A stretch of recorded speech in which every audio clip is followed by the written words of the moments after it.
गतिविधियां होने वाली हैं दोनों ही दलों की तरफ से, उस पर हम सबकी नजर रहने वाली। और इसीलिए हम हाजिर हो गए हैं क्योंकि जंग अभी खत्म हुई नहीं है। नतीजों में भले ही एनडीए के पास बहुमत का आंकड़ा है, लेकिन सियासी खेल शुरू हो चुका है। एनडीए के पास नंबर है तो वो सरकार बनाने के दावे कर रही है। प्रधानमंत्री नरेंद्र मोदी तीसरी बार सरकार बनाने के लिए पूरी तरह से आश्वस्त नजर आ रहे हैं। उन्हें अपने गठबंधन के साथियों पर पूरा भरोसा है, लेकिन जैसा हमने आपको बताया, कहानी अभी खत्म नहीं हुई है, बल्कि यहां से कहानी शुरू होती है। क्योंकि इंडिया गठबंधन के पास नंबर नहीं है, लेकिन वो अपने आंकड़े को बहुमत के आंकड़े तक पहुंचाने की पूरी कोशिश में है। इसके लिए जद्दोजहद शुरू भी हो चुकी है। दिल्ली में इंडिया गठबंधन के नेताओं ने फील्डिंग लगानी शुरू कर दी है। दो चेहरे हैं जो अब इस सियासी हलचल के केंद्र में है, सेंटर में है, और दोनों ही चेहरे प्रधानमंत्री नरेंद्र मोदी के सहयोगी है। एनडीए के घटक दल का चेहरा है आंध्र प्रदेश के टीडीपी से चंद्रबाबू नायडू, और बिहार में जनता दल यूनाइटेड के नीतीश कुमार। अगर कहा जाए कि 2024 में दिल्ली में बनने वाली केंद्र सरकार की चाबी किसके पास है, तो यकीन मानिए इन्हीं दो चेहरों के पास है। ये कहना गलत हो ही नहीं सकता है आज की तारीख। तो बिल्कुल यही वो दो चेहरे हैं जिनके पास, जिनके इर्द गिर्द अब पूरी की पूरी सियासी हलचल है। एक तरफ एनडीए है जिसे अपने सहयोगी दलों को बचाकर रखना है, तो वहीं दूसरी तरफ इंडिया गठबंधन के पास अभी खेलने का मौका है, और इनका खेल तभी जो है वो मुकम्मल हो पाएगा जब ये टीडीपी और जेडीयू को अपने साथ, यानी अपने साथ रख पाए, चंद्रबाबू नायडू और नीतीश कुमार को अपनी ओर खींच पाए। लेकिन क्या ऐसा होगा? ऐसा होगा, इसी को समझने के लिए आज ये खास पेशकश आपके सामने है। लेकिन सियासी हलचल तो तेज है ही ना। आपको जल्दी से बता देते हैं कि किस तरह की सियासी हलचल चल रही है। दिल्ली में आज दोनों गठबंधन अपनी स्ट्रैटेजी बनाने के लिए बैठक करने वाले हैं, और बैठकें एक तरह से शक्ति प्रदर्शन का एक मौका भी होती है।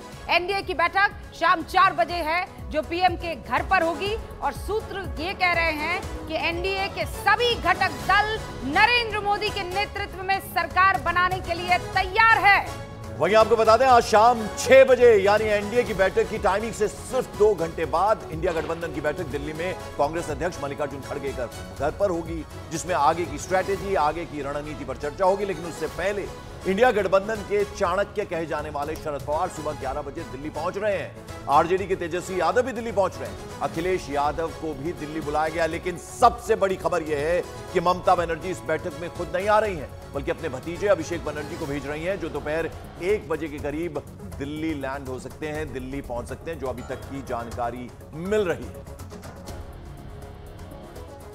सारे खास मेहमान हमारे साथ जुड़ चुके हैं, और मेहमानों से आपका तारुफ करवाऊं उससे पहले एक बार टैली आप देख लीजिए।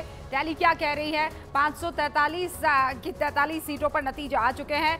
292 पर एनडीए मौजूद है। इंडिया गठबंधन को 234, 292 का मतलब यह है कि 272 का आंकड़ा पंकज वो पार कर चुके हैं। लेकिन 60 सीटों का यहां पर एनडीए को नुकसान है, और 128 सीटों का यहां पर इंडिया गठबंधन को फायदा साफ तौर पर नजर आ रहा है। बिल्कुल, लेकिन रूबिका देखिए, बड़ी बात यह है कि प्रधानमंत्री जो हैं अब तीसरी बार शपथ लेंगे, तो ऐसे में वो 1962 के बाद उस चीज को दोहराने वाले प्रधानमंत्री होंगे। और कहीं ना कहीं कहा जा रहा था कि एंटी इनकम्बेंसी हो सकती है 10 साल की, तो वो ऐसा दिखा नहीं, क्योंकि वापस से वो अगर शपथ ले रहे हैं उस तरह की चीज सामने आ रही है। और खास मेहमान हमारे साथ स्टूडियो में मौजूद है, जरा उनका तारुफ करवा दे। विवेक श्रीवास्तव हमारे साथ हैं, पॉलिटिकल एनालिस्ट हैं, लेफ्ट लीडर भी हैं। राजकुमार भाटी जी समाजवादी पार्टी के हमारे साथ, और हर्षवर्धन त्रिपाठी वरिष्ठ पत्रकार हमारे साथ हैं। आप तीनों का बहुत बहुत स्वागत है। तो हर्षवर्धन जी, सबसे पहले तो आपसे, जो कल के नतीजे आए हैं उनको लेकर पहला रिएक्शन आप। देखिए, मुझे लगता है कि सबसे बड़ी जो खबर है वो उत्तर प्रदेश से आई, और भारतीय जनता पार्टी जिन चीज़ों को लेकर सोच रही थी, वहाँ अगर गड़बड़ हुई तो उसको नए सिरे से कुछ बातें तो सोचनी चाहिए। और उसमें सबसे बड़ी बात यह कि राम की नगरी अयोध्या में अगर उसके प्रत्याशी हार गए, लल्लू सिंह जैसे व्यक्ति को, मैं ये नहीं कह रहा हूं व्यक्ति के तौर पर वो खराब है, लेकिन जिस व्यक्ति को पिछले चुनाव में 19 के चुनाव में भी कहा जा रहा था कि इनको टिकट क्यों दिया गया, उनको टिकट दे दिया जाना, और उसके बाद वहां जिस तरह के समीकरण चल रहे थे, और इसमें बिना किसी संकोच के अखिलेश यादव ने वो मूव चला जिसको कहा जा रहा था कि शायद राम मंदिर ओवरराइड कर जाएगा, वो नहीं किया। इसके अलावा जो चर्चा, सलाह, मशविरा उत्तर प्रदेश में हुआ करती थी वो एक व्यक्ति तक आकर रुक गई। कौन लोग थे जिन्होंने टिकट वितरण किया, ये भारतीय जनता पार्टी को तय करना चाहिए और संविधान और आरक्षण खत्म हो जाएगा, इसका जवाब समय से भारतीय जनता पार्टी नहीं दे पाई। बाद में प्रधानमंत्री मुसलमान आरक्षण छीन लेगा उस पर गए, लेकिन वो काम शायद तब तक नहीं किया। हर्षवर्धन त्रिपाठी जो ये बात कह रहे हैं कि वो एक चेहरा जिसकी राय ली जानी चाहिए थी, राय शुमारी उस चीज में हो जानी चाहिए थी कि कितने टिकट कहां किसको कैसे बांटे जाने चाहिए, वो नहीं, वो चेहरा कौन, इस पर मैं चर्चा करूंगी और आपसे वो नाम भी चाहूंगी। लेकिन राजकुमार भाटी जी, उत्तर प्रदेश के हीरो तो रहे समाजवादी पार्टी के अखिलेश यादव और उनके तमाम सिपह सालार। सबसे पहले तो मेरी मुबारकबाद आप कबूल कीजिए, क्योंकि बहुत ही शानदार प्रदर्शन रहा।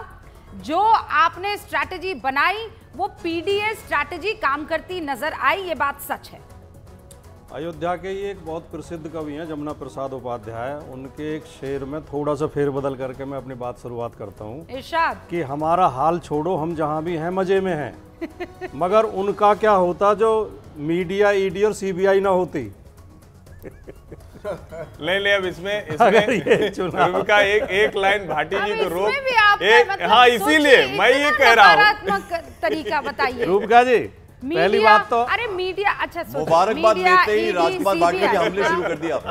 ये मतलब नहीं, मेरी बात अरे अब तो ईवीएम को और मीडिया को दोष देना बंद कर दीजिए। आधा मिनट मुझे दे दो। मैं पूरा आप पूरा मिनट ले लीजिए। हमें उत्तर प्रदेश के मतदाताओं ने जिस तरह का शानदार समर्थन दिया है, उस समर्थन के बाद आदमी को बहुत विनम्र हो जाना चाहिए।